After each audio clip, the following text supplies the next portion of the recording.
Bonjour et bienvenue pour cette deuxième vidéo de la série Transformation chimique consacrée au nombre d'entités et à la quantité de matière. Et notamment, on va se poser deux questions, c'est combien y a-t-il d'atomes dans un certain morceau de matière et comment faire le lien entre l'échelle macroscopique qui est l'échelle de la vie de tous les jours et l'échelle microscopique qui est celle des atomes. Alors on commence par un petit historique et on commence en 1802, à nouveau avec Gay-Lussac, dont on a déjà parlé dans la vidéo précédente, qui, en travaillant sur les gaz, émet l'hypothèse que tous les gaz se dilatent de la même façon. Donc se dilater, ça veut dire que leur volume augmente. Donc par exemple, si on chauffe un gaz, eh bien, il va augmenter de la même façon qu'un autre. Alors, en 1808, après encore 3 ans d'expérience sur les gaz, il suppose que ces fameux gaz ils réagissent les uns sur les autres et toujours dans des rapports assez simples. C'est-à-dire que un volume d'un certain gaz va toujours réagir avec un volume d'un autre, ou bien un volume d'un gaz va réagir avec deux volumes de l'autre. Alors, le problème, c'est que ces observations, elles semblent incompatibles avec celles de Dalton sur la synthèse de l'eau entre l'hydrogène et l'oxygène. Eh bien, il y a un homme, un chimiste italien, qui s'appelle Avogadro, qui, en 1811, va réconcilier ces deux phénomènes. Il nous dit que puisque les gaz ont tous sensiblement le même coefficient de dilatation et qu'ils se compriment de la même façon, eh bien c'est sûrement qu'il y a le même vide entre les particules.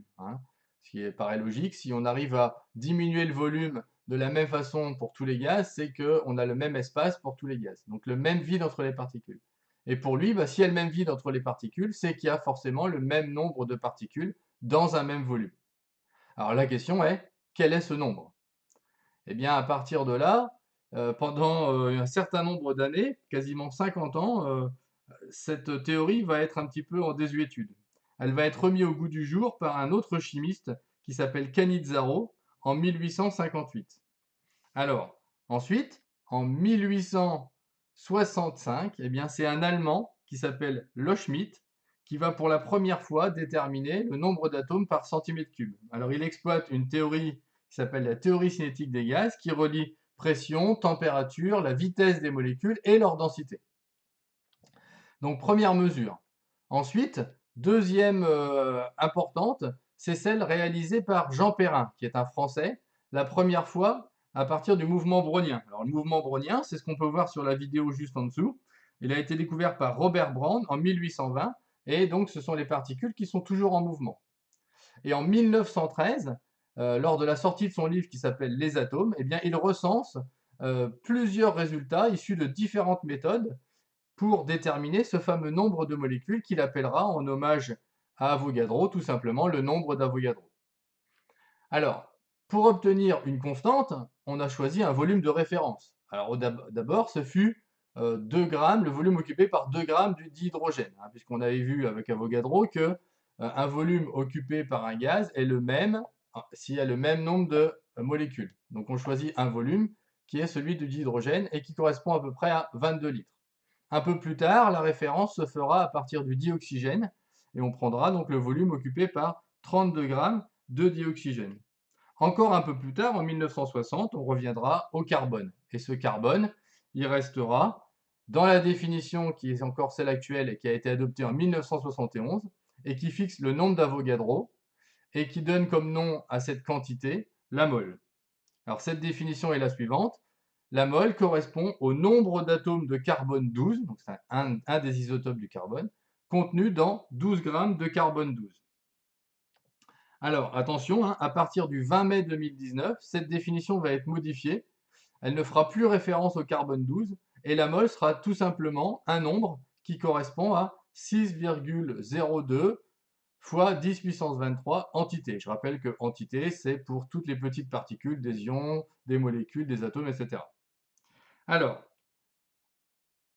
à partir de là, donc, ce qu'il faut retenir d'important, c'est qu'une mole, ça correspond à un paquet. Tout comme une douzaine, ça contient toujours 12 objets, eh bien une mole, ça contiendra toujours 6,02 fois 10 puissance 23 entités. Donc une mole de cuivre contient 6,02 puissance 23 atomes de cuivre. Une mole de molécules d'éthanol contient 6,02 10 puissance 23 molécules d'éthanol. Alors, à partir de là, les calculs qu'on va pouvoir faire, c'est comment déterminer le nombre n d'entités contenues dans une certaine masse de ces entités. Donc, il faut connaître évidemment la masse d'une entité. Donc ça, je vous demande de vous référer à la vidéo précédente. Donc, une entité, ça a une masse qu'on va noter ME, E pour entité évidemment. Et on va chercher le lien entre les n entités qui vont correspondre à la masse M que l'on va nous donner. Donc à partir d'un produit en croix, puisque c'est proportionnel, on va trouver que le nombre d'entités qu'on note grand N sera le rapport entre la masse dont on veut, enfin, qui contiendra ces n entités, et la masse d'une entité. On va faire ça sur un exemple. Donc, quel est le nombre grand N de molécules d'éthanol dans une masse de 10 grammes d'éthanol? On applique la relation en sachant que la masse d'une molécule d'éthanol vaut 7,64 10 puissance moins 23 grammes. Je rappelle que vous pouvez avoir la première vidéo pour savoir comment on calcule cette masse. À partir de là, donc la quantité de molécules d'éthanol à l'intérieur de ces 10 grammes, c'est le rapport de M sur ME, qui vaut donc 10 sur 7,64 10 puissance 23, c'est-à-dire 1,31 fois 10 puissance 23 molécules d'éthanol.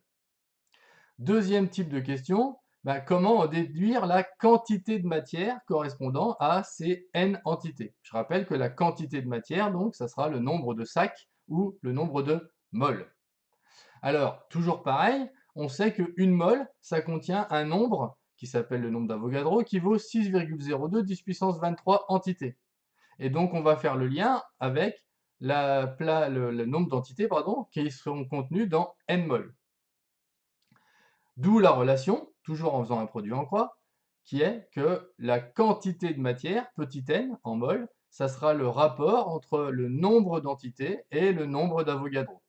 Donc si on reprend l'exemple des molécules d'éthanol, quelle est la quantité de matière correspondant à nos 1,31 fois 10 puissance 23 molécules d'éthanol?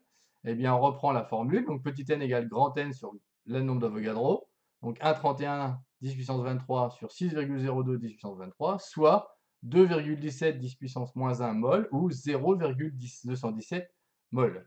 Alors je rappelle évidemment qu'on peut prendre une partie de paquet, hein. Quand on achète une douzaine d'œufs, on peut aussi en acheter que 6, c'est-à-dire la moitié, 0,5, etc. Évidemment, comme le nombre de moles est beaucoup plus grand qu'une douzaine, on peut aussi prendre des parties beaucoup plus petites. Donc voilà, je vous remercie, c'est tout pour cette vidéo, à bientôt, au revoir.